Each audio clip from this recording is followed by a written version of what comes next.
আপনাদের একজন নেতা এবার এক পর্যায়ে বলেছে এবার চট্টগ্রাম আমরা দাবি করব। আরে আপনাদের উদ্দেশ্য তো ভয়ঙ্কর খারাপ।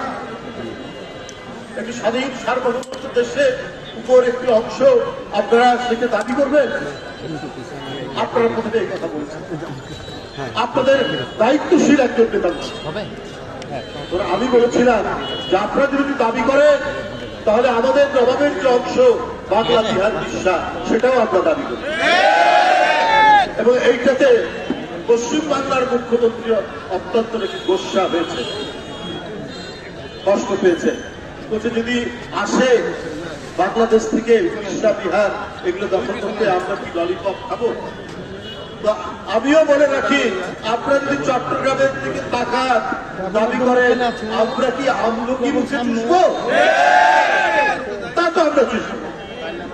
আপনি মমতা ব্যানার্জি, আপনাকে আমরা জানতাম ধর্মনিরপেক্ষ মানুষ, অসাম্প্রদায়িক মানুষ, অসাম্প্রদায়িক মানুষ মানবতাবাদী হয়, এইটা আপনারা জানতাম। কিন্তু আপনাদের অত্যন্ত গভীরে যে কট্টর হিন্দুত্ববাদী লুকিয়ে থাকে সেটা দেখলাম যখন আপনি বললেন যে বাংলাদেশে জাতিসংঘের শান্তিরক্ষী পাঠানো দরকার। কি কারণে আপনি শান্তিরক্ষী বাহিনী পাঠান? আপনি অন্য দেশে কিভাবে এটা আপনি এই কথা বলতে পারেন? আপনি আন্তর্জাতিক আইন কানুন জানেন না, আপনি অর্বাচীনের মতো এই কথা বললেন। ভারতের কেউ কেউ প্রতিবাদ করে। তারপরে আপনাদের মনের মধ্যে